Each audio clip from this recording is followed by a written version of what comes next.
Did you know 50% of the business you're looking outside is actually within, if only you can retain the existing customers and treat them better. Give them better values on what they do. Give them some incentives.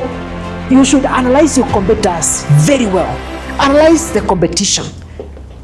Know them very well. Understand their strategies. I have seen many business plans. When you look at the competition, or when you look at the business plan, most of us do their business plan, but there is no competition analysis. Let me ask this question. In what you're doing today, what is unique about it? What is unique value proposition about your business? This is where we fail.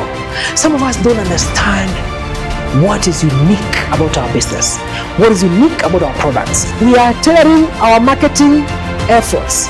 So if your product is for children, you don't take that product to what? To handouts or to youth.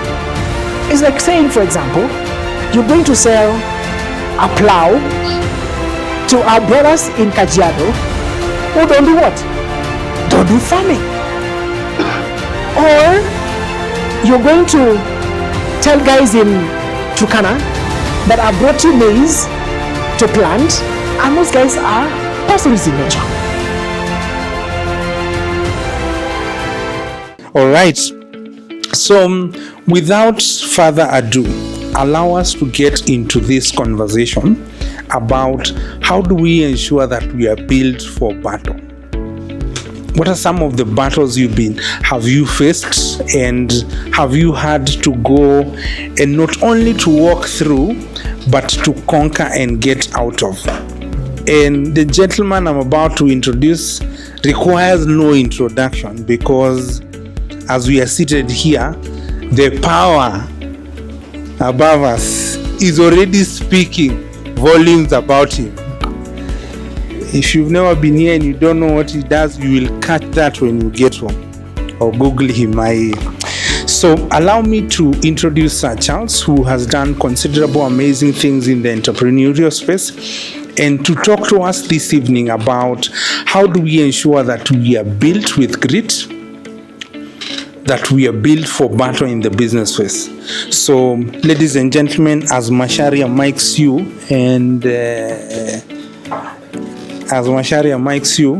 let's give him a big round of applause as he comes to stage.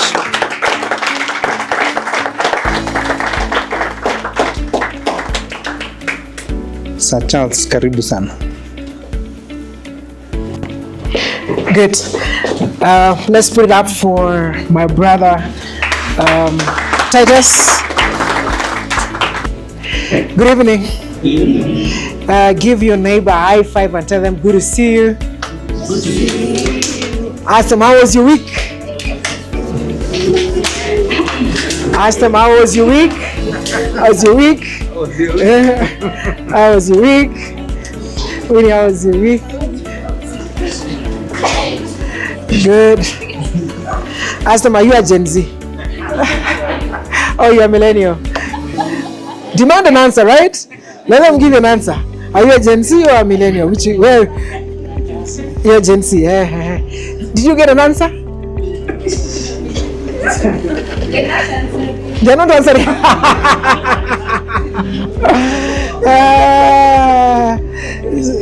So if they're not answering, just know automatically they are millennial. Automatically, you know? Yeah. Find out their name. Just ask them what's your name, what you do. Just ask them.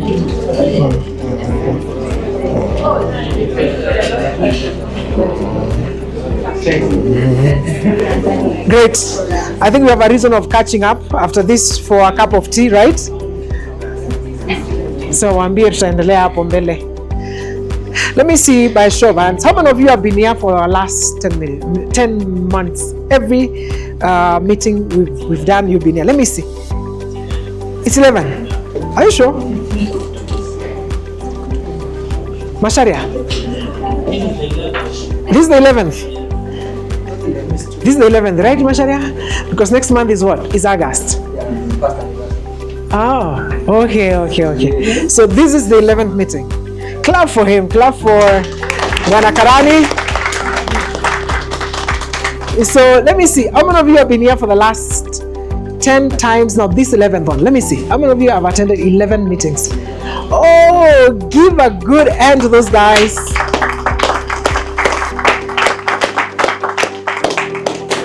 That's so nice. Let me see. How many guys have been here for the last 9 of them? Oh, clap for her. And Fred, hey, do you want to make it famous, eh? Let's see if we start together. Clap for them, guys. Thank you, Fred and Faith. Thank you very much. How many of you have been here for 8 times? Let me see. 8 times. Oh, aya. Na ni kama mnaketi mahali pamoja. Let me see. Engineer and oh, clap for them. Clap for those 2. 7 times. Wesley. Hey, Wesley. 6 times. Let me see. 6 times. Number 6. Hakuna mtu wa number 6. Number 5. 5 times. Let me see. Wow, David, clap for them. Good. 4 times. Thank you. 3 times. Asante. Good to see you. 2 times. Clap for them. Hey! And how many of you are our visitors today?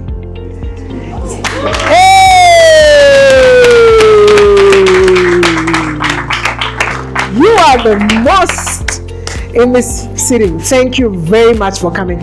Let me ask those guys who have been here for the last 10 times. Now this 11th time. They were who? It was Karani and who? It was Karani and who else? And Ofra? Let me see. Karani, come and tell us one of the key or 2 or 3 things that you've learned in this event. Just come. That have been of importance in your business or whatever you do. Come. Come. Put it up for him. Clap for him too as he comes.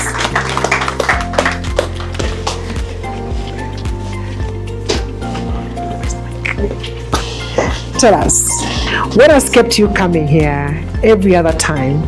Now this 11th time and we are just about to do 1 year. Tell us why. And why do you think we should be coming here every other time? God is good. All the time. And all the time. God is good. So my name is Elvis Kalani and I'm so happy to be here today. So for the last 10 months, I've been coming to these events from 6:30 to 9. The facilitator has been Sir Charles and Sir Titus and should I call her Madam Kinoti? Okay, fine. The most recent Carol. one. She's Carol. Yeah. Carol. Madam Carol. Yeah. Okay. So one great thing I've learned, one is I've gained confidence actually by coming to these events. Personally, I've pitched twice. Wow. So it has really boosted my confidence and how to pitch. I remember those were the first lessons we learned on how to pitch. Then later on we learned about money. How many were here when we were learning about money? Mmepata? Yes. Yeah. So one of the rules of money is it has no emotions. Does it have emotions? No. It doesn't have. Yes. One of the myths we have learned in money. Someone to remind me one. Yes, you are there. I can remember. One of the myths of money. Yes. Yeah. Okay. Okay, fine. Yeah, among others. So, what I can encourage you guys, if you have missed actually, you will visit the Brookwise website. All the lessons actually are there. You'll find them in the YouTube channel. You'll learn from the first event up to this 10th event. Okay? Okay, thank you so much. Hiyo ingine si mtaniona kando. Clap for him. Thank you, Elvis. Thank you, Elvis. Thank you very, very, very much. Titus introduced our topic for the day today. Earlier on, he asked a very important question, which I want us to visit. How many of us have failed in their business before and can identify why they failed, and they're not shy to tell us why they failed? Let me see. You failed before, you know why you failed, and you can tell us why you failed.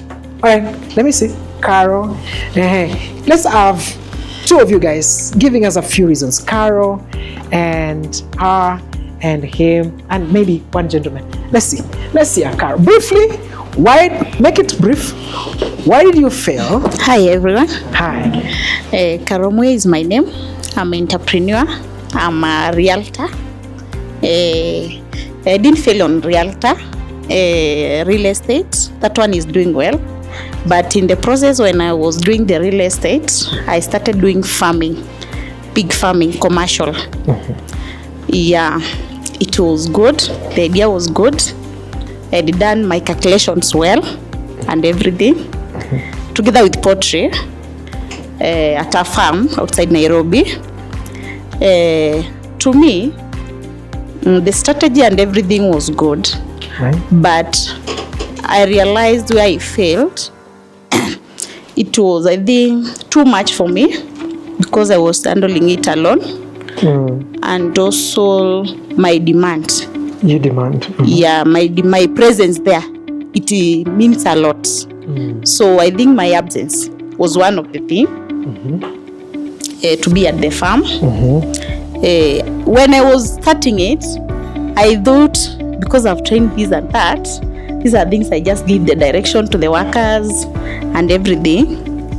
It was picking up well, but sometimes we say there is no job businesses, but businesses are there, jobs are there.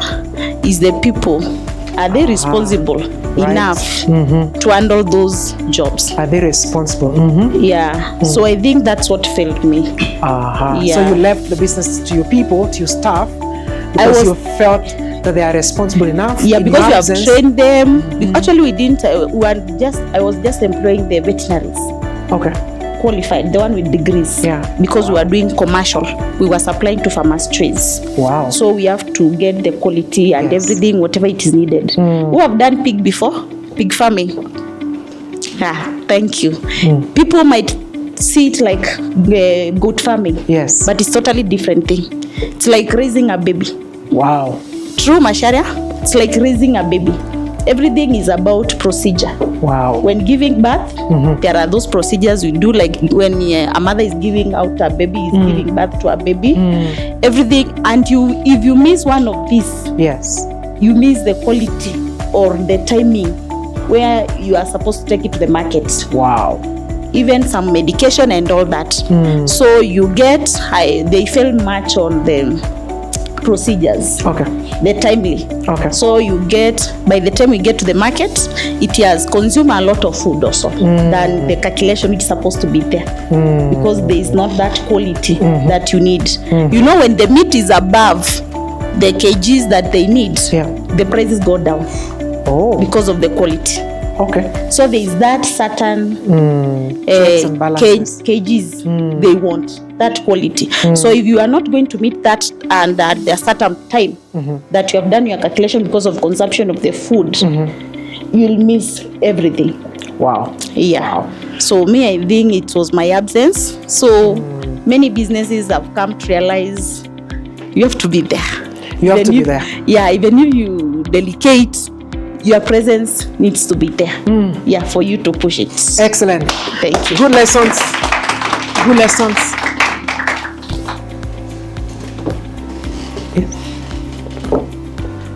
Good lessons. So you have to be present. You cannot delegate everything, right? You have to be present. And then the other thing she said is she employed professionals, but they failed her. So it's not necessarily the professional. I think I'm hearing skill. You might be a professional, but you have the skill, the passion for what you're doing, and that now will enhance what? Will enhance the business. So let's talk to a man. Fred, you said you've done a business, just failed. Why did it fail? What kind of business was it? Why did it fail? What lessons have we learned? Okay. Tell us your name. Sorry. Okay. So my name is Frederick Nzioki. Previously worked in the bank. So we used to do a lot of trade finance. That was my area of speciality. So at some point I managed to connect. Trade finance is basically facilitating trade, whether you're exporting or importing. Right. So at some point I facilitated someone to do a trade over and above what I was doing in the bank. Right. Then I thought I can exit and then I start doing the same. So for instance, if you're importing maize, Yes. I knew I can talk to probably in Brazil or whatever part it is. Yes. So I traveled to Thailand. Thailand. Yes, and we got the best rice that can be brought here. And somewhere along the way, we found the people who can buy it. So then I felt, okay, I don't need this job anymore. So I left, started consultancy. You resigned? Yes, I resigned. Because of that?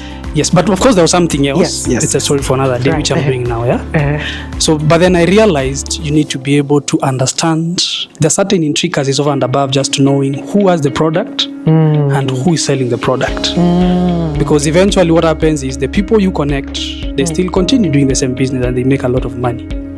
But you lose in the process. So I learned I need to know when I want to facilitate trade to make sure that I tighten all the loose ends. That under no circumstance will Charles, who is buying, and John, who is selling, will they ever close the business in my absence and I miss on my commission. Okay, all right. So Fred, you learned that you need to have contracts, that you will have agreed with the parties in the business so that they do not just continue the business without your presence. Okay. Good lessons learned. Good. All right, let's go to the lead. What's your name and what was your business that you were doing and why did it fail, number one? And what lessons do you pick from that? Hi.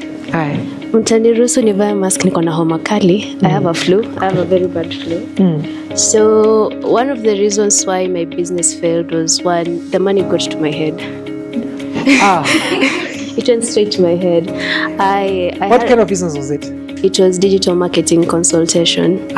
So I got a very big client from Egypt. Right. And I'm young. It was my first big contract. Right. And in between, I became very excited about the money. You became excited about the money? Yes. I forgot to deliver. That's a good point. That's a very good point. That's a very good point. Because that's a big common problem. Yes. That's a very big common problem. Yeah. You get the money, you forget to do what? To deliver. Because you start enjoying the money that you make, you forget that you're supposed to be back in the office to do work so that you can generate much more. Carry on. Yes. So one of the mistakes I made while getting into the business, I had a very good proposal, very good business plan. That is what landed with the client, but I am a control freak. So I did not delegate. All right. So you wanted everything to yourself, no delegation, right? Yes. The money. I hope you guys are picking lessons, right? So, when you look at the check, you're like, am I supposed to distribute this among 5 people? What if I just do all the work by myself and get this check? So I did not hire people who are qualified enough to do the job I had gotten the contract for. So you had no team? Yes. Okay. Excellent. I had no team. And I also got into the business of production, film production. What production? Film production. Film production. Yes, movie production. And after art school, I was so excited. You have all these dreams. When I got there, I'm gonna win an Oscar. I'm gonna meet Lupita Nyong'o and work with A-list celebrities. I forgot to do market research for Kenyan market. Market research. She forgot to do what? Market. Let's go. Market what? Research. Yes. So I made my first film. Used all the money I had. You did the first film? Yes. Oh, congrats. Keep good eye. One clap. Wow. Thank you. And I used all the money I had in the bank, Right. and I only sold 7 tickets. You only sold 7 tickets. That is barely 1% of what I had put in the production. Oh. Wow. Yeah, Barely 1% barely 1% of what you had spent. of what I had put in the production. Yeah, what you had Barely. put in production. Yes. Did you do a marketing for your film? Yes, I did the marketing, Right. but there's this thing wasanii huona, like you'd see somebody's art and you're like, this is too ghetto, or this is beneath me. I had that mentality. I didn't understand the kind of content that is being produced in Kenya is the kind of content Kenyans consume. I wanted to produce Hollywood content in Kenya. Yes, I didn't understand So what the market was. You don't understand the market, What what I the think customers want. Yes. So you're giving them what you think Yes. because of absence of marketing research. Yes. Excellent. Guys, I hope you're writing notes. We are already doing what you're supposed to be doing. And, Right? And the last mistake I made was experimenting with my own money. Okay, what do you mean?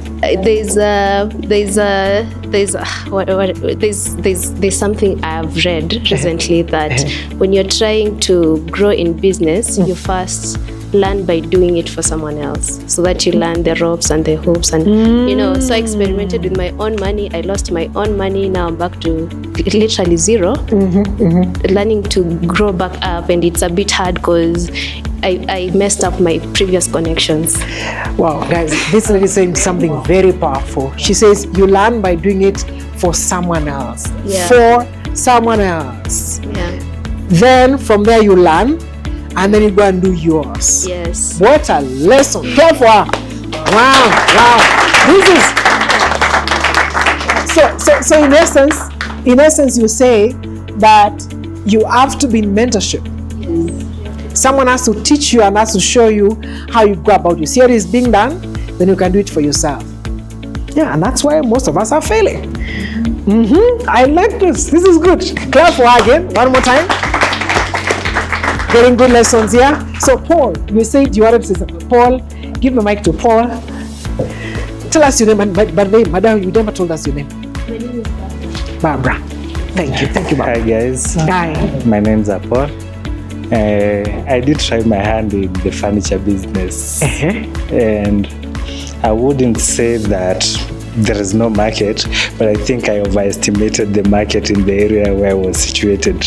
So I went ahead and bought all the machines, found the carpenters, rented a showroom somewhere in Matangi, and then set up the shop there. They did produce the furniture, very nice beds, because actually I had came up with a very brilliant idea of making the furniture, the seats, but using the metal tubes inside Using the metal tube. Yeah, instead of the wood. So they were light, they were strong, and I was thinking, wow, now I'm going to make it. Wow. But when it came to the market, I later realized that you might see a place that is full of people, but you might think they're customers, but they already have whatever you want to produce. So you think the people are your customers? But they already have the things that you want to produce.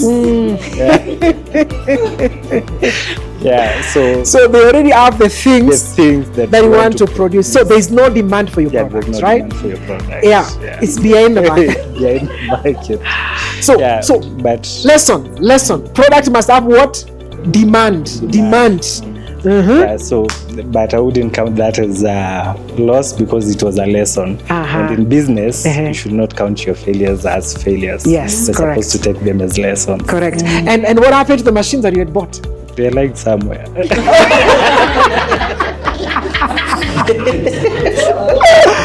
Oh my goodness me, Paul. You cannot get someone to buy them, Paul? Trying it out at second time. With the lessons you're learning.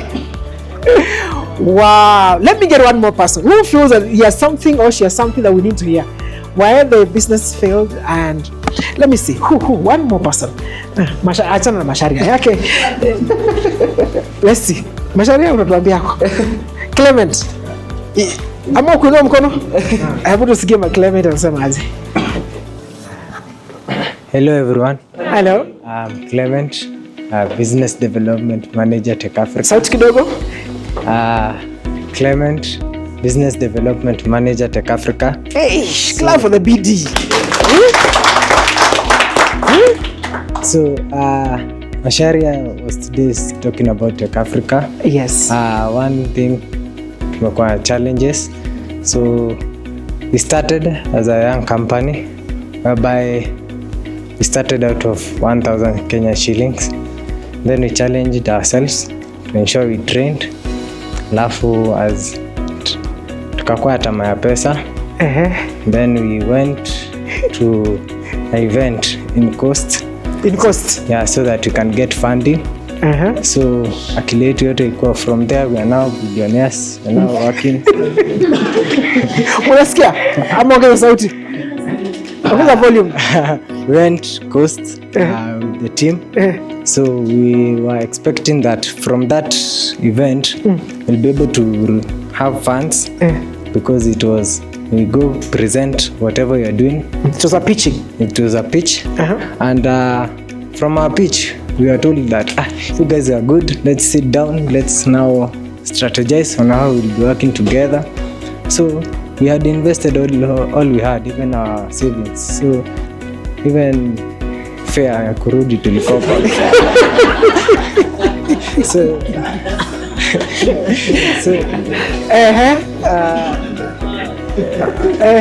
so the thing we learned is that as we go to pitch or when you go into a deal with people, first of all, as a team, you need to understand yourself.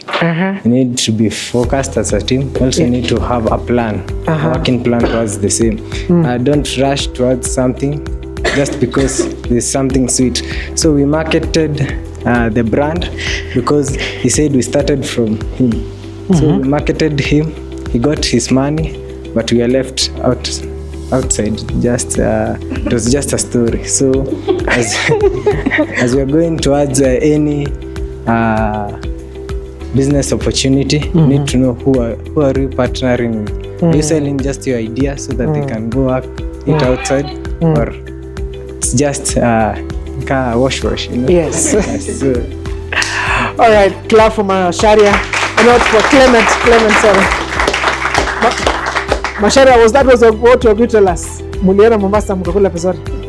Okay, we had that, but we had another episode. So the first year, the business idea was working because, like you said, we started from 1,000 shillings and then we kind of like tripled it. Within the first year, we had some good money, and then there was this event in Rongai, and we thought this is now because the event was being held by some students from MMU, but the students, something we didn't know was like what Barbara was doing. They were having like a movie, something like an event about a movie or a film, something like people in arts. But we are looking for people in tech, or people who want to join tech. So we kind of invested the money that we had already gotten from like other investments, and then we invested in an event that we didn't get any person to join the Tech Africa from that event. Wow. And we had already invested the money into the event. Like we had sponsored some few things here and there. Yeah. But we didn't get anybody. Wow. So what was the mistake? Why did you guys, in your analysis, why did you not succeed in your strategy? What was wrong? First off, I think we were very young in terms of like decision making. Okay, young decision making. It started from like us deciding to fund that event, because first off, we didn't even understand what kind of audience we are trying to address. Okay. So we needed to know what kind of what kind of a market or audience we are trying to address before we can actually commit to that market. Wow. Clap for Masharia. So I've heard several things, and one of them that is coming out strongly, is coming out strongly is what? Market. target market, things like that. So market is coming out very strongly, but they never had a good market. They have not done a good study. They've not done marketing research. And that's a very powerful point. But today, let me ask another question. We've had a few supermarkets get out of this market. We've had a few transport companies get out of this market. And one of which you can talk about today is Nakumatt.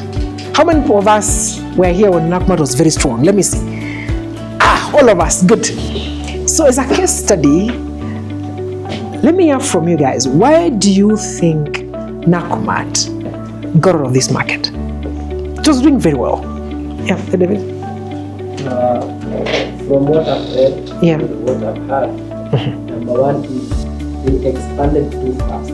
Expanded too fast. And when they were expanding, they leveraged on credit from suppliers. So they were over-leveraged.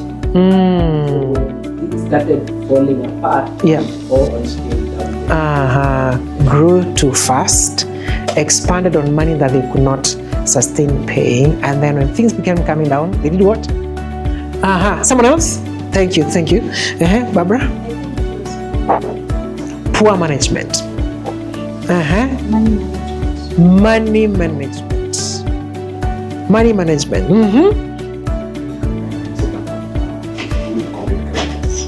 Corporate governance. There's nothing else you're going to start today, you're going to do today. It's all around at what we are doing right now. Because what we're talking about right now in this discussion is exactly what we'll just be summing up. So you said it was based on what? It was all summed up in poor corporate governance. Someone else? Eric? From what I've come to understand is maybe for lack of a good grounding, like in terms of management, in the sense of like for a start you have like 2 branches, and then maybe investor 1, 2, 3 they come and invest, and you have like maybe 40 branches. And now the moment the investor, when their ROIs are met and they put out you are left with a 30 branch with a foundation of a 2 branch. So structure. So they expanded quickly, but they not have a strong structure. Good lessons. Structure. Let's go. Who's next? Mikono ilikuwa mingi. Kwani imeenda wapi? Before you get to Masharia. Why do you think Nakumatt failed? That's the question answering. Kwani mulikuwa wapi? Mulikuwa primary school? All right. Yes, Masharia. You had a point. Okay, for me, I think they didn't look at the data. Because that was something useful that they could have used to kind of predict what is going to happen. They thought they had enough data, or I would say they were working on like wise decisions. Instead of like doing data-driven decisions, they were working on like, okay, the CEO said we can do this, or the CTO said we are okay, we can do this. So good. So Masharia says they were not data-driven. So you're making decision, but the corporate decision you're making in the place of work is not data-driven, therefore is not based on actual information. Well, that's a good one. And actually, I think that's a very big factor right now in our businesses. We make decisions quickly, but they are not based on what? They are not based on actual data, and therefore you don't make that decision accurately. Cindy Wesley, you don't make that decision accurately. Okay, Masharia is marketing himself. Yeah, let me get a last one. Yeah. One of the stakeholders pulled out and had the largest shareholder. One of the stakeholders pulled out. Oh, that's a shareholding. Wow. So conditions under which stakeholders leave your business is one that we need to review in our business setups and structure. Wow, that's a big one, That's a big one. Yes, Fred? Corporate governance. Yes.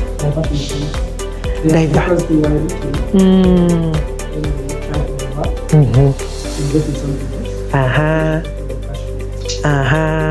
The argument suppliers had Yes. was, I supplied rice. Exactly. You sold rice. It's Yes. not even It's not even on the shelf. why are you paying me? Apparently, you decide to go and buy real estate. Yes. You sell the good money things. Yeah. Then Yeah. the other side, money starts. Then some along the way, Wow. Wow. So diversion of what? Of funds. then all loans and then money.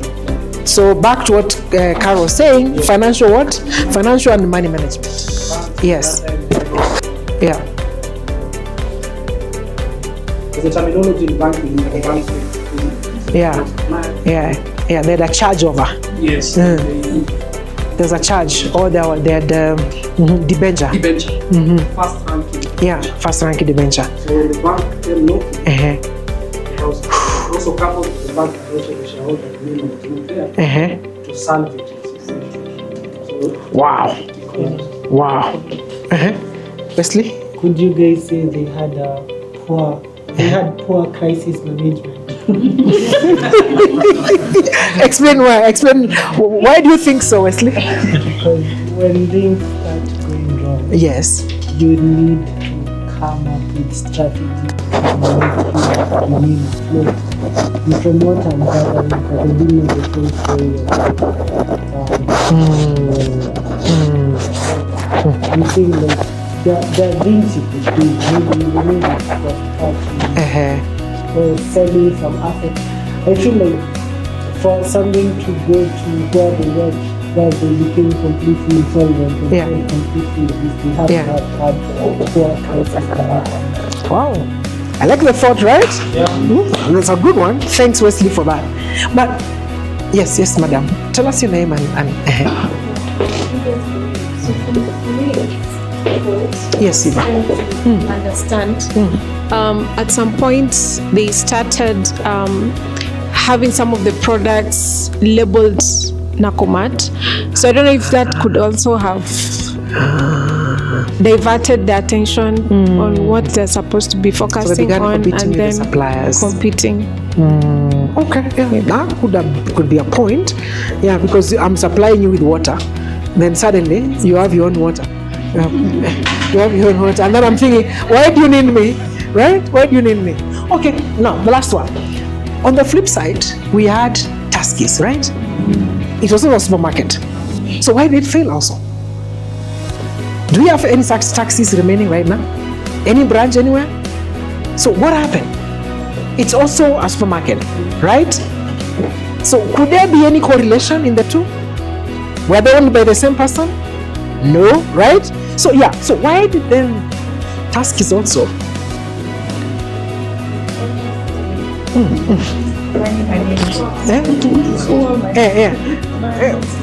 Let's see. Leon.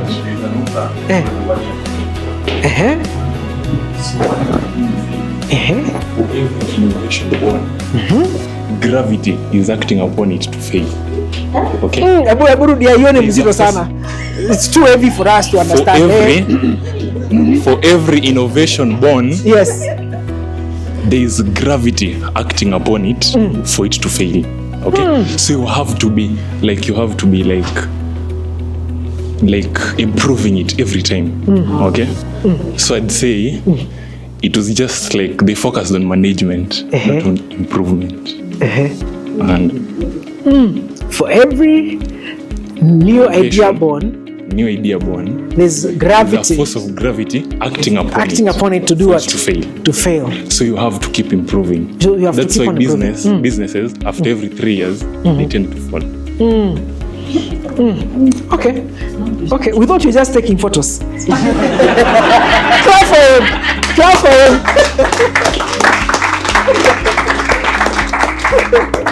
Thank you, Leon. Wow, that's a good one, Leon. Thank you. Hey, someone else?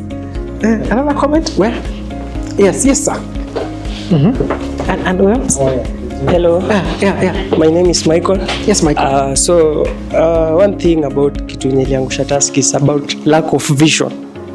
So when the owner died, and the children handed over. Like the children, they wanted to eat the money, but they didn't have the vision. So most of business are failing because of lack of vision. That's the only thing that so many businesses are failing. Clap for this guy. But tied up to the vision of the founder is also absence of succession planning. Absence of what? And you know, you guys are building businesses. You are having this information right now that you're building businesses and you want to be doing business. But again, soon you'll be having your family. And some of us, our business begin to fail the moment you get married. Because you marry someone who does not believe in your what? In your business vision. And then we're like, pesa unaweza kuingia, unaanza kuchelewa kwa ofisi, and then they ask uko wapi? Unaambia nimeenda kuona client. Anafikiri hiyo client si ule client. Ni client mwingine. Because you have not discussed very well. So even before you move on to your children, when you're starting with you and your wife, or your wife and you, umefanya nini? Mmeweza kuanguka. Yes, the man is smart today. This is the guy. Tuko na Mashara. What do you have for smart guys? You have something for him? Okay, good. Well, tell us your name. Hello, Ron. Hello. Well, what we're trying to say is hey, hiyo Kiingereza bwana. Ongea tunasikia lakini sawa tu. Is they had too much family in the business. You know, they're just in the levels of business, from the employee, then to the manager, then to the CEO, up to 12 up there. So the managerial roles, they were used to giving like a family, like getting from a cousin, aunt, or something of that sort. That's all from married from somewhere. So when it comes to time on trying to be accountable on matters, there's some little bit of laziness because you know, you're my brother, so kidogo hivi won't really. So when it just too much family in the business. Yes. So what do you call that? Absence of what? Absence of what? The strategy is there, but you cannot implement the strategy. You need to fear the other party. No, ngoja, you guys, you are struggling with this one. Why? We have seen Indians, our brother here, Titus, spoke to us the other day, right? It was he worked in a family business that has been there for many years, Titus? 46 years. Even Chinese. And this is a family business. So the answer therefore here, Masharia, the question is, in this case is this. Is it that businesses that are run by families should not succeed? Or is it that businesses should not be run by families? Or what should families do to ensure family businesses succeed? Accountability? Paul? Having the wrong people in the wrong roles just because they're family. Having people in the wrong roles simply because they are family. Okay. Hold on, usiongee kwanza. Eva. I think to be able to decide that when we come here, we are an entity and we are working. Like, set aside the relationship we have a focus on what we need to deliver. Not separate the two. They don't separate business and family. Family and now business. So we combine the two without seeing the need to separate those two relationships. The business is running. Wow. Good. Yes. We see also culture, because the Asians, the age akiwa mdogo, they are much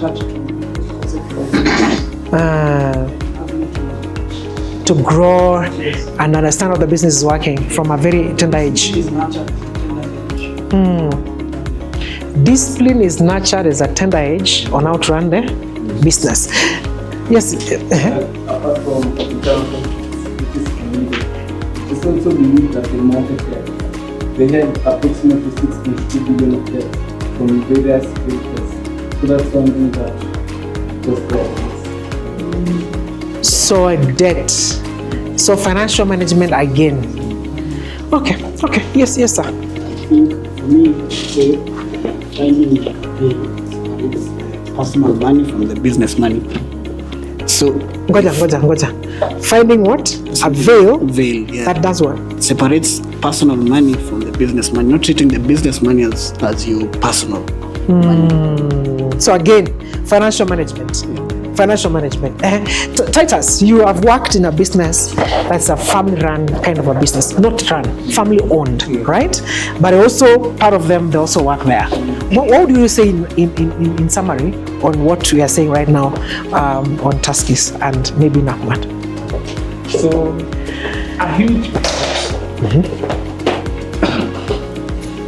a huge part of what they do. So, they've been there 46 years now, and revenues of about can I say here?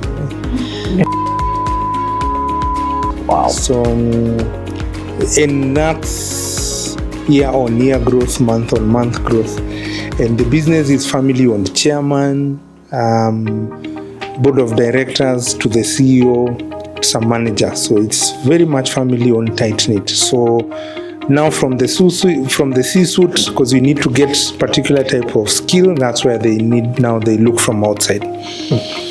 So I agree with Fred, number one, in terms of culture. They are very key on what culture do we allow in the business.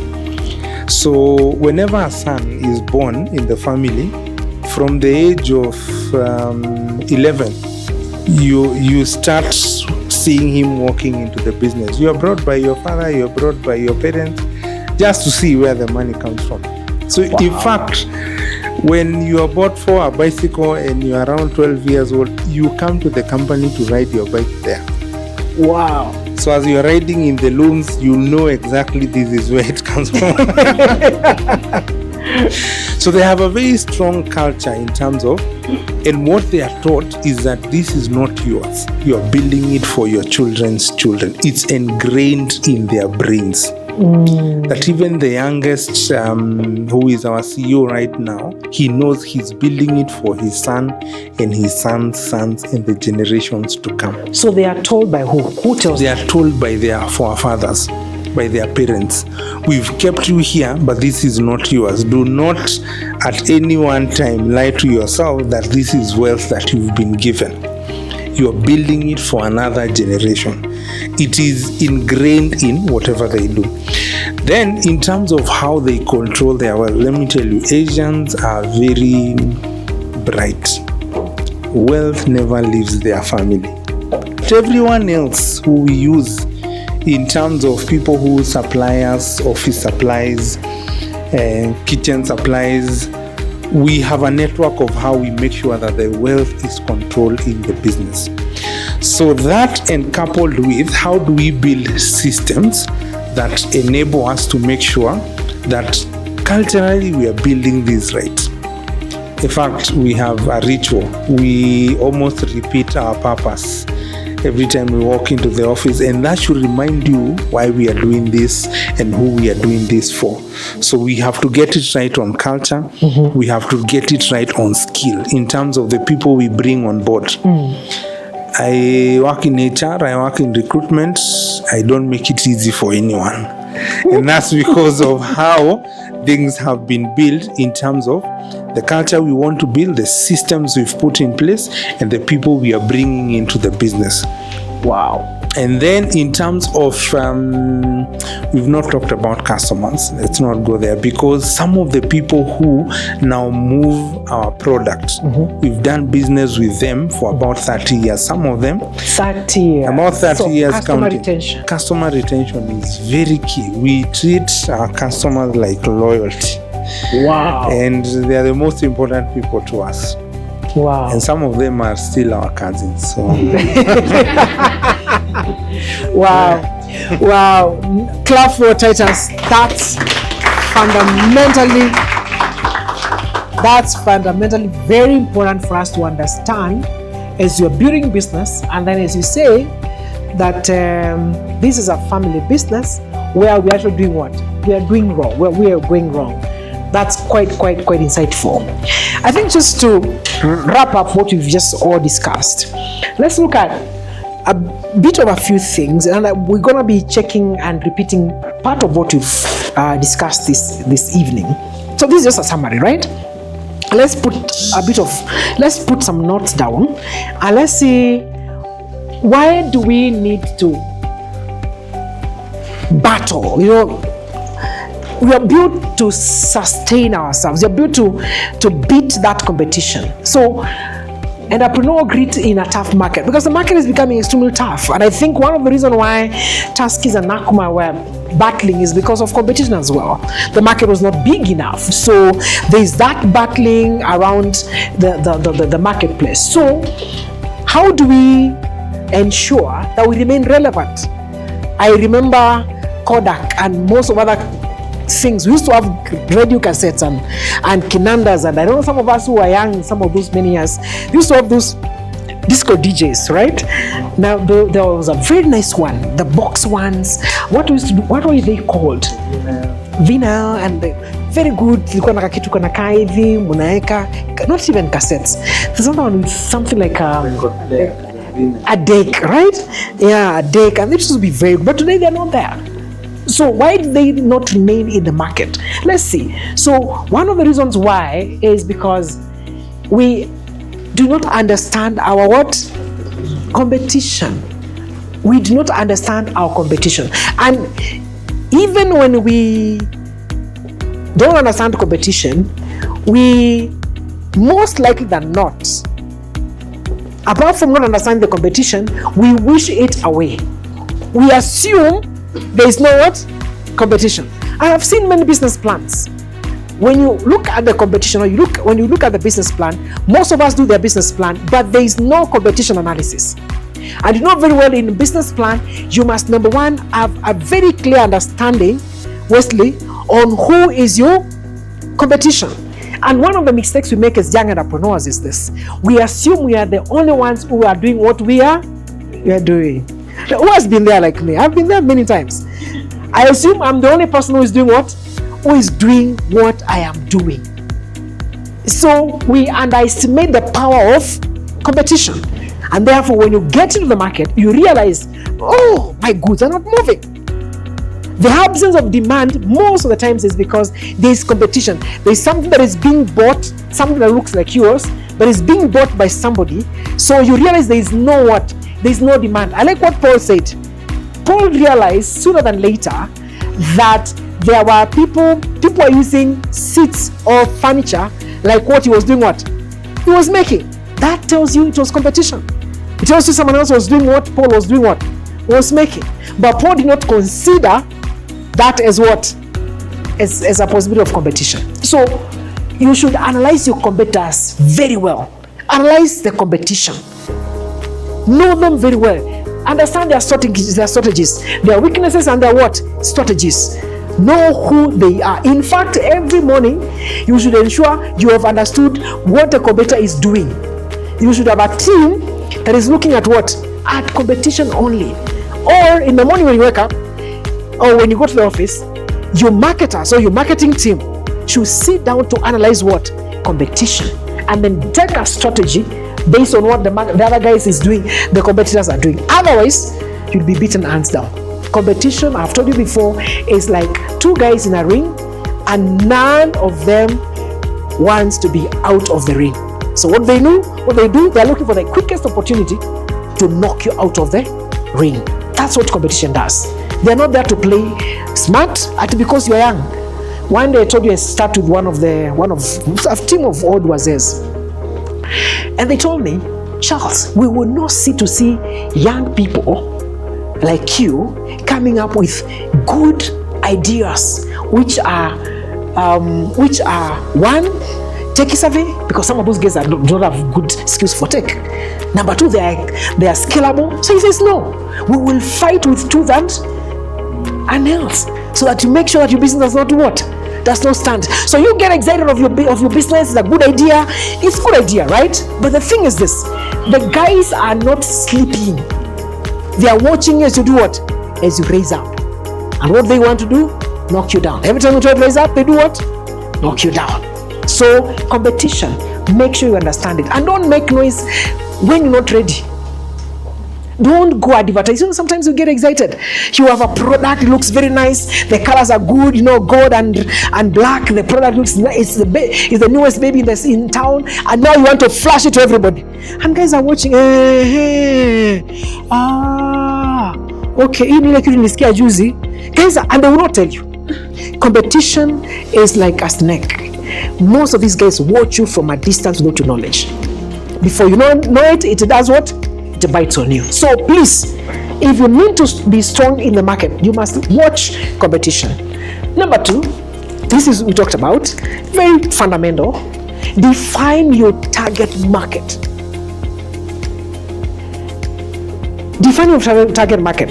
I do feel that most of the times the reason why our products, titles don't stick in the market is because the market is not well defined. What and who are you going to sell? Carry out market research. Barbara told us she had not carried what? Market research. Because if you don't do market research, you don't understand the target market, because the preferences and habits and needs of the market need to be very well understood. But how do you capture that? You capture that through what? A market research. You need to understand, as you do your market research, get to understand the market segmentation, because you want to know in the target market, who am I targeting? So you may need to do what? Because you need to remain in the specific market, in the specific field. So how do you remain there? You must do something called market segmentation. Let's say together, market segmentation. But what is market segmentation? Because you want to be relevant. You don't want to exactly know what am I doing and who am I targeting and who is my client and who are my business people. What is the target market? Who do I need to talk to? So market segmentation allows you to divide your customer base into subgroups. You need to understand them further. So they have shared characteristics such as what? Age, income, hobbies, and location.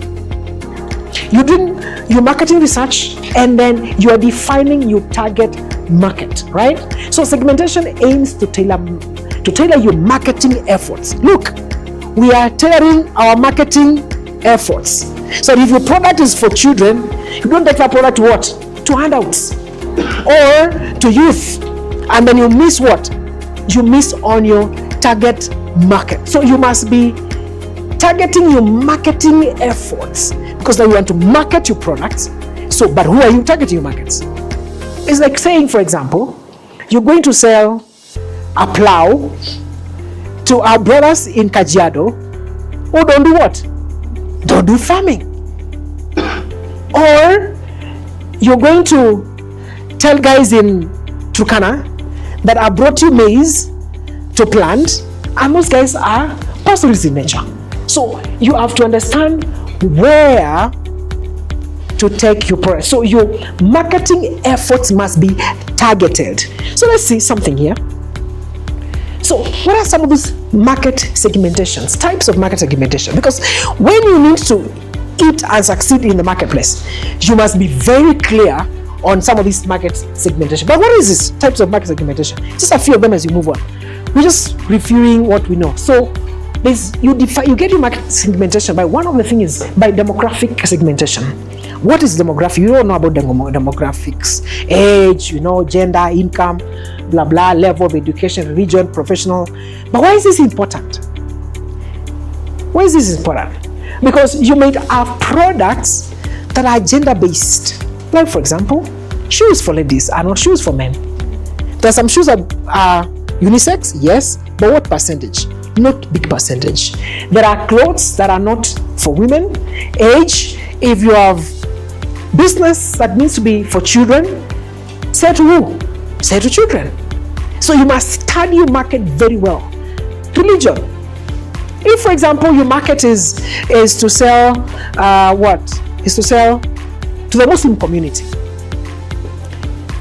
You take them the kanju. It's kanju or kanju, I don't know. That white thing. Because that's market what? Religious market segmentation. Because there you will get your market. Are we together?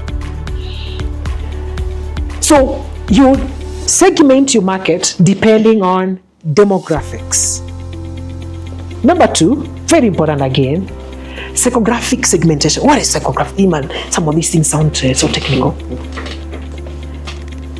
It's a process of grouping people together based on similar personal values, political opinions, aspirations, psychological characteristics. Personal values, and religious political opinions, and kama hapa tunasema maneno nini? Political ODM. Kale ODM ni gani? Orange. So kama unataka kwenda kuuza kwa politicians, na umeenda wapi? Umeenda Kisumu, alafu ODM is orange, na umeenda na blue, and you sell it to orange ODM. Who will buy for you? No one. Market what? Segmentation. You must know exactly your target market and what they like to buy, and therefore deliver for them a product that resonates with them. Like for example, the Maasai people have some nice colors they like. We have done a project in Maasai and we've seen some nice colors they like. One of the colors they like is what? Red. So when you're going to a Maasai land, or when you're going to those market days, you must go with a red thing if you need to be. Nowadays they have a blue, all right? They also buy blue, but red has been a very good color for them over the years. So these are personal values and political and cultural values that needs to be looked into. So look at some of those examples. There are personality, things like hobbies, right? Social status and opinion, life, value and beliefs and lifestyles. So when you are delivering a product, you have to be very particular. If, for example, you're going to Karen, and that is your market area, and you are maybe like Carol, who is in real estate, what kind of houses are you going to build for them in Karen? You've bought a piece of land there. You build houses to sell. So if you don't build a house that resonates with them, then what happens at the end of the day? No one will buy. So you must have a product that resonates with the lifestyle of the people who are living in that area. This is what's supposed to be geographical segmentation. Geographical segmentation number 3. But what is geographical? This is geographical segmentation. It provides insight on what your customer location says about a number of geospecific variables, such as climate, culture, language. If you go, for example, in northern part of Kenya, you will not go sell udis, which are very warm, in the northern part of Kenya. Nobody will buy because it's hot.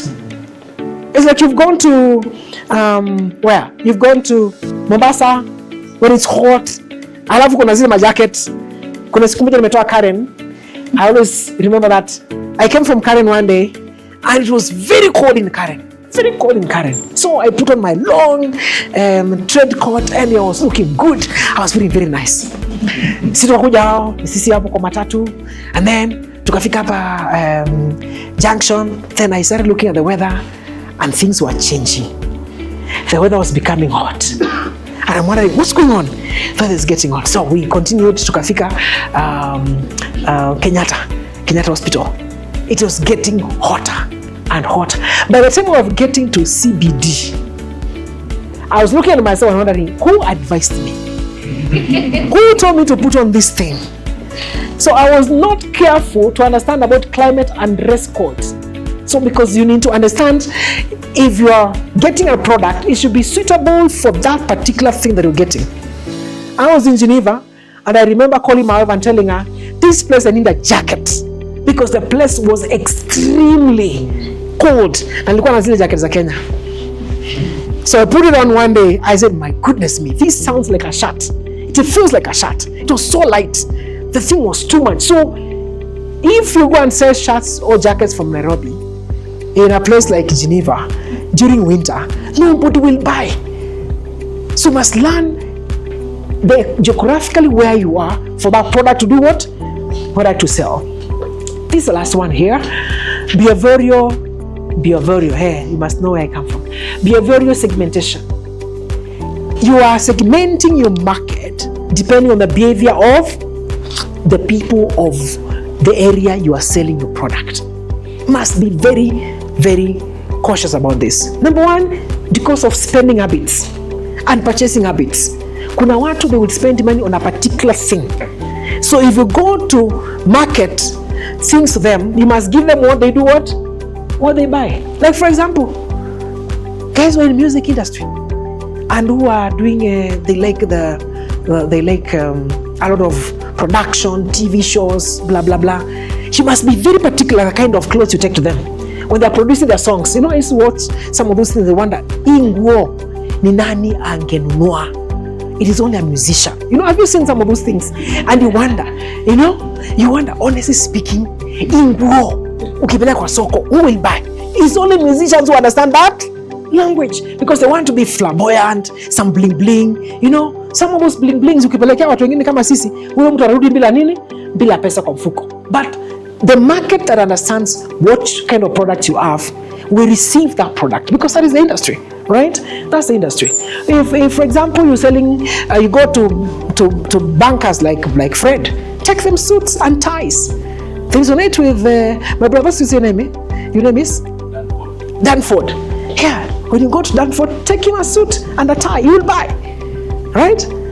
So depending on the spending habits, understand how your product or how you need to get there with your product segmentation. So number 3, very important point here for you to understand if you need to be to fight that market and win your market is something called the product differentiation.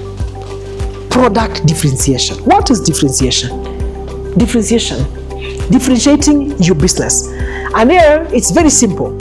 Very simple. What is unique value proposition about your business? This is where we fail. Some of us don't understand what is unique about our business, what is unique about our products. So we should understand clearly what is unique, our unique selling proposition or value proposition, and communicate clearly to your potential customers. At times you just want to be like the other, but that does not work in business. Understand your unique selling proposition and let your clients know this is my strength. An example, let me get an example of what comes to your mind when you think about a unique selling proposition that we know in the market. Let me get one. iPhone. Hey, good.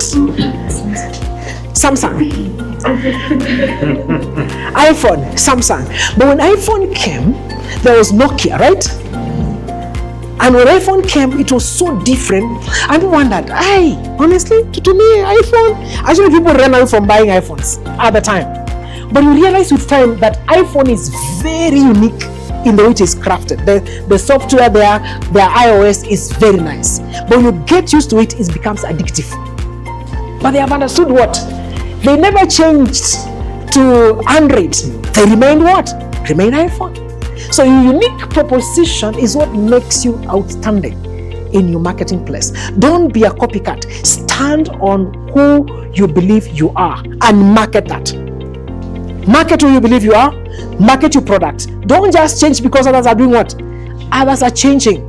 Believe in your market proposition, and if that is what you have as your selling proposition, please keep it, because that will give you unique what? Unique customer base. Good. So you must communicate clearly your what? Your unique selling proposition. But the first thing is, do you understand it? What is unique about you? Let me ask this question. In what you're doing today, what is unique about it?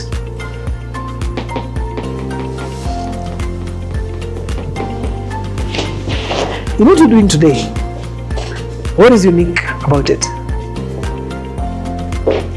What will differentiate you from your competition? Sir, what's your name? Emmanuel. In what you're doing, what will differentiate you with the rest of us?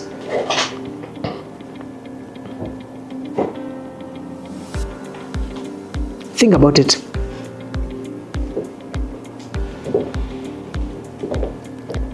you don't know your unique value proposition, chances are competition will beat you out. Are we together? So understand about your unique selling proposition.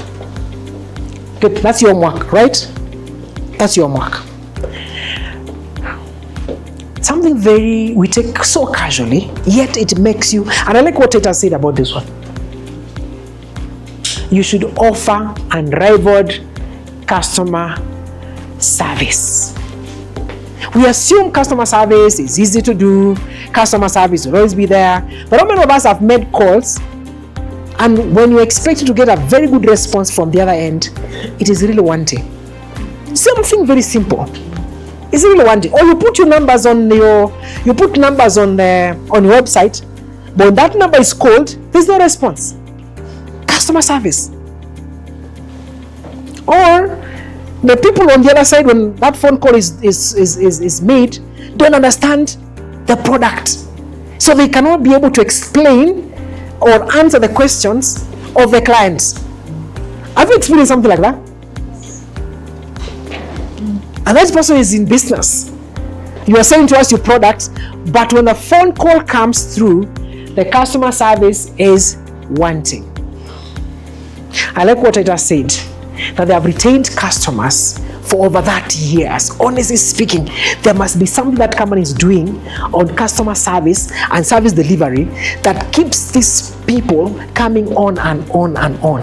I always say, marketers want to market products to new people, but they forget something called a repeat customer.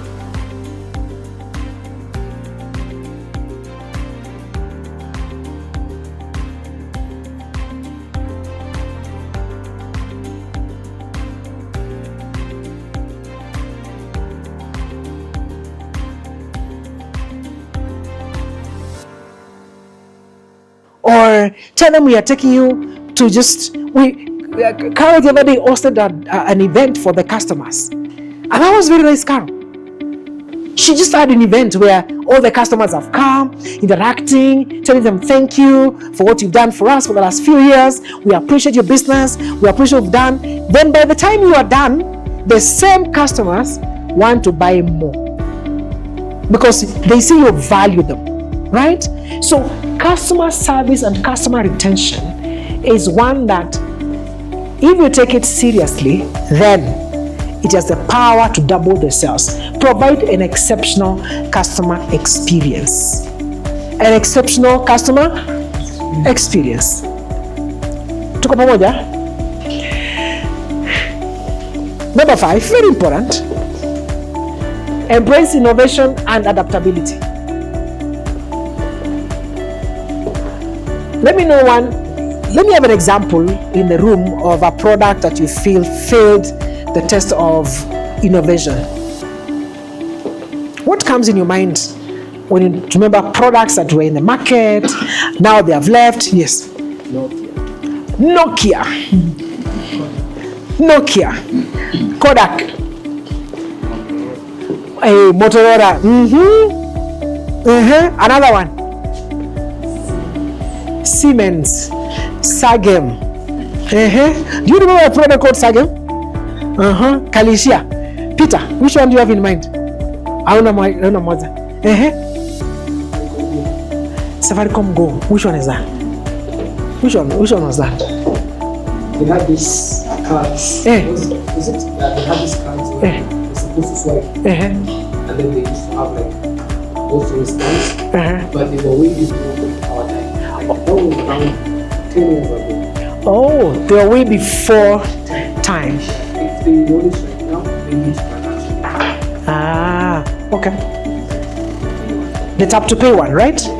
Yeah, but it's still working internationally for international markets. I think that was an initiative by the government, the government that time. So anything from the government, there's no way to throw someone. What?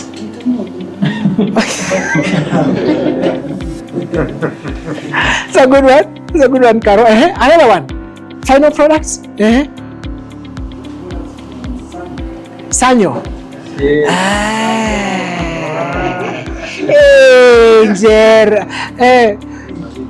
That's a good one. Gerard, Eva? Singer. But they're still there. Singer. The Singer. Are they still there?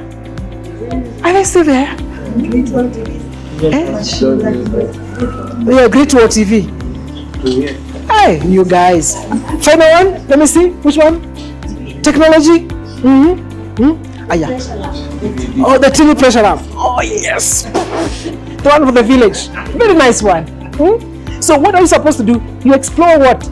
New technologies. Technologies are coming up. So explore new. And then something else very critical also is adaptability. Your business is supposed to be adaptable in the market situations. You must be very what? Adaptable. So in terms of trends, learn the trend. Stay ahead of what? Trends. Monitor the industry. Because if you do so, then you stay ahead of what? You stay ahead of the market. Then be flexible. Very, very important. Then build something. Our friend Tata said, build a strong foundation. And how do you do that? Barbara said she did not have a team. Build a what? A team. Talented team. People who understand what you're doing, but who also share what? They share vision. They share what? Vision. They share vision of your business. So you have to teach your people, your staff, everyone who is working for you, your vision. So because your vision, a shared vision is a shared success. Shared vision is a shared success. If they don't have your vision, there's nothing to share in terms of success. Learn from failure. Failure is not final. Failure is a lesson. So learn from every failed option or every failed business, because it gives you what? It gives you the stamina to move. Don't just say nilianguka, biashara iliisha na hakuna ingine. We have tried so many businesses, my wife, so many of them. We have done so many businesses, but every time we fail, what do? We come up. It is the business that failed, not me. It's not your fail. It's a what? It's a business. So please stop being there and yeah, pesa yangu iliisha, nini. It is the business that did what? Failed. Analyze the failed opportunity. Get to understand, why did I fail? No, not I fail. Why did the business fail? Capture the lessons. I was doing, maybe my financial business management skills was bad. I was wanting. I never had good customer care. I did not have good financial skills. I never had good teams. Learn from the failed business. Then pick yourself up. Get back to the marketplace. Sindio? Ukijikuta hapo unaoga, unarudi wapi? Kwa soko. Usikae hapo, rudi kwa soko. Then build an efficient system. Build what? An efficient system to manage two things. One, processes, and two, resources. Build an efficient system to manage processes, time, and other resources. Nokia. Imetusikia. So you have to maintain an efficient what? System. Number 7, and we are almost getting there. We're just doing a revision. Invest in marketing and focus on something very powerful called what? Brand visibility. Let me have an example of products that have very good brand visibility. Which one do you think have good marketing brand visibility? What? M-Pesa. Hey, M-Pesa. Coca-Cola. Good. Yes, Leon? Samsung. Hey, good. Optica. Which other one? KFC. Good. Airtel. Clifton's. Yes. Hey, Clifton's. Clifton's. I like that. Another one? Kafagara. Shika. Kafagara. Pardon? ICA. Good. Yeah, Kafagara. Inashika. Sindio? Kafagara, you need to pay us some money. Kafagara. You see, what sticks more, most of the times, is not even the many stories. It is that brand visibility that it reminds you, oh, okay. You see a Coke post, a Coke brand, and you're like, oh, I need some. Even when you don't want some soda, you realize you want what? Some soda. Umeona tu M-Pesa. Maze kuna mtu nilikuwa anatumia M-Pesa naweza kuja. Let me call them. Suddenly you think about the products. Brand visibility enables people to have their products in their mind. So when they are making decisions, they remember quickly and make decisions towards what? Your product. So you should always invest in brand visibility. And even brand visit about you. We talked about the other day as a personal brand. What do you do about your personal brand? When we meet you and you are in the streets, what do we think about you quickly? That's a personal brand. When you get to an office and you want a job, when people see you, what do you want people to think? Because the first image, that is brand. Whether you're good or not good, it's what we get. That glimpse of what we see, that's a brand, and that's what sticks in people's minds. So you must be well packaged in such a way that when people see you, they resonate with you, right? You see a car, you see that logo, Mercedes, nice car. You know, when I was young, there used to be a pickup in our place, Oku Machakos. That pickup was a Mazda. But what I saw about that pickup is that pickup used to be pulled in a skuma kila siku. And then the engine used to go and it stops every time. So I grew knowing that every Mazda car is a bad brand. Because the only Mazda I used to see was what? It was one to be pushed on the road every day. So that's the brand I had in mind. So every Mazda has to be what? Mpaka nikasema when I grow up, no Mazdas. Until you have to keep on changing your mind. So that's what happens in your brand. If, for example, we keep on saying and seeing that the brands that we are using are not giving us what we want, then your mind builds somewhat perception about your brand. And the market builds a perception about your brand. So you must ensure that the market has the right perception about what? About your brand. Today, Mazdas, I was proved wrong. Our first car was a Mazda. Because over the years, they changed their technology. They did branding. So we got a Mazda and it was a good car. It's still there, very nice. Very good one, I like it. Like a small car, very good. So brand, what does it do? It ensures that your product remains in the eyes of your competition. And the other point, make sure that your brand stands out from the competition. Your customers must always have what? Your brand. Martin, the customers must always do what? Have your brand in their eyes. Yeah, time is really moving. So brand visibility, make sure that your brand is visible, right? Good, we are just finishing.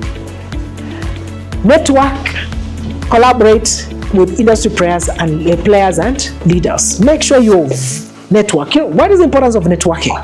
Networking allows you to understand what other people are doing.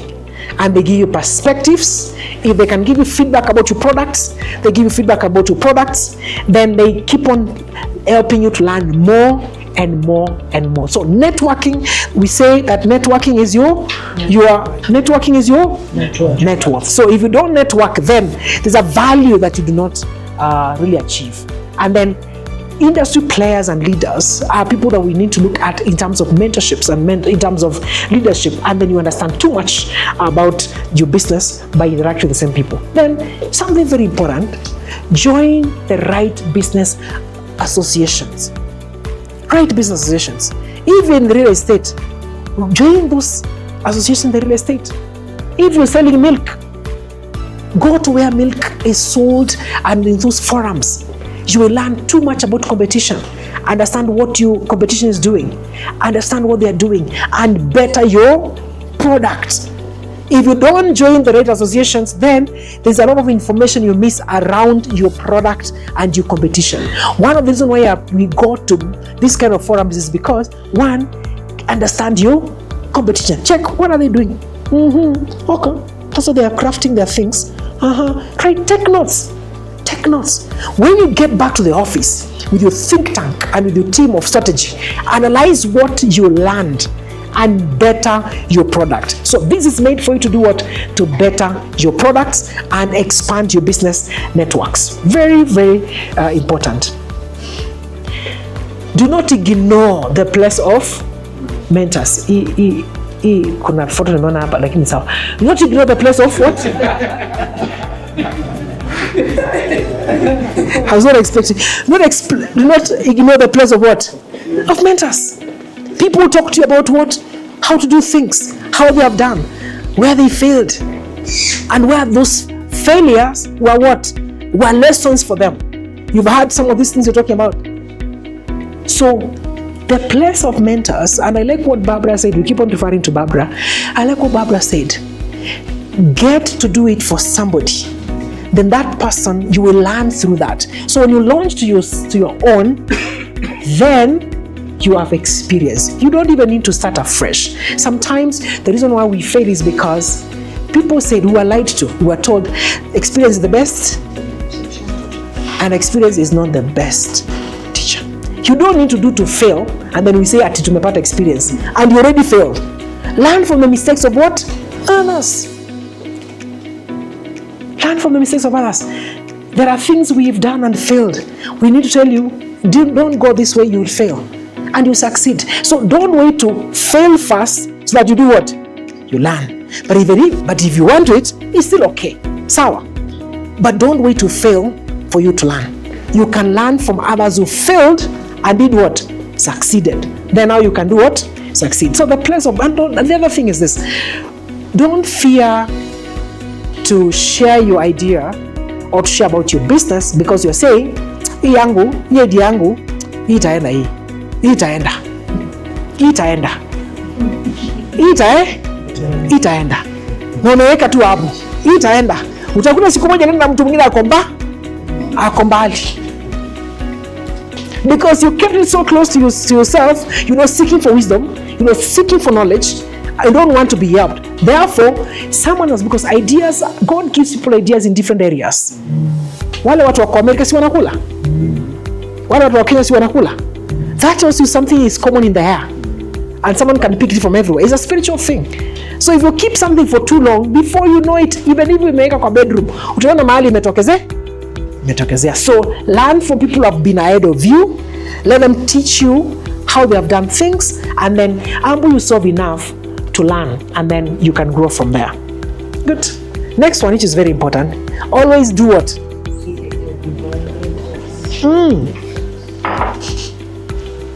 Sometimes we are too close to ourselves. We don't ask God to help us. Sometimes we are so tuko tu hapo tunajifanya tunajua kila kitu.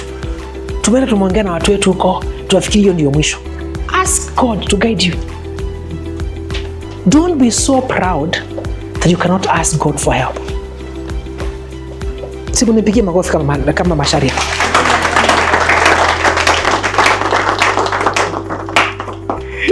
So don't be so proud that you cannot even ask God for help. Ask God to give you wisdom. Ask God to give you direction. Ask God to guide you, to order your steps.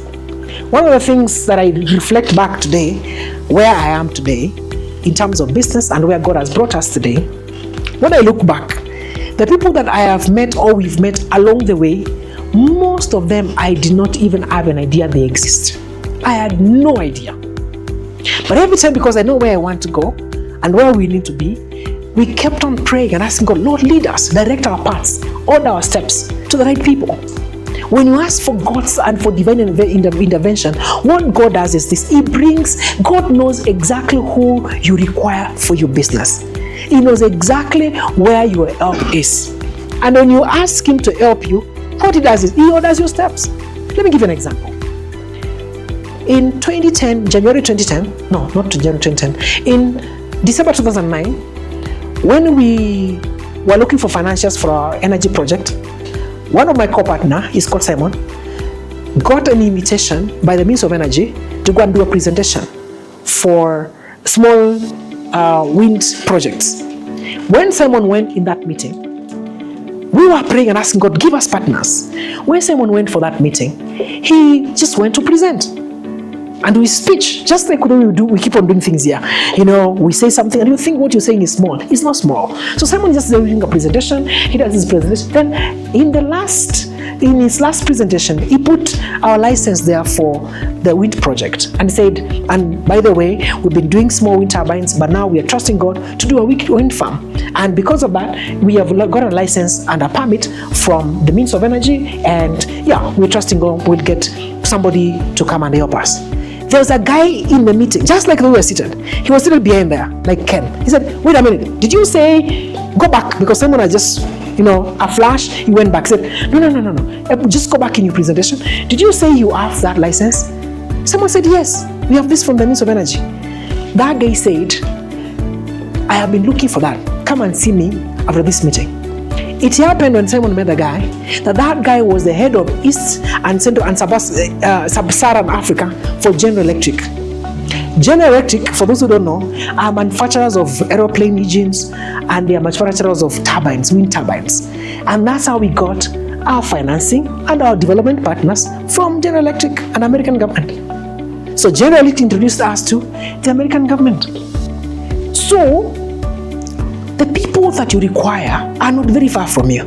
But because you don't ask God to order your steps and lead you to places like here, where you come and interact with people, you miss your opportunities. Key thing to learn is that God knows all of us. He knows exactly the man you need. When I lost my job, that same guy called Simon, I used to do work for him because my background is finance. I used to audit for him. So when I lost my job, I called him and I told him, Simon bwana, wajua sasa kazi yangu imeisha. He tells me, Charles, that's a simple thing. Why are you crying? I wonder because I have a young wife. We just got married. Oh, I have a young wife, No. Don't worry. Come, let's work together. So we went and began working together with Simon. And I am not an engineer. But when we began working together with Simon, I began to acquire experience and knowledge about engineering to the extent that we started doing wind farm. So by the time 2009 was arriving, we had done so much things with Simon, such that now engineering was like part of me. So the thing is this, when you seek for divine interventions from God, what God does for you is He orders your steps. He leads people who are far and wide to come your way. When they come your way, you realize, mbona nilipata conduct poa? That conduct becomes what you have been looking for. So, as you finish, please don't forget what? The place of what? Do not be too proud that you cannot ask for God's help. If you don't forget everything else, don't forget that. Okay? Nafikiri tumemaliza. Asante sana. I think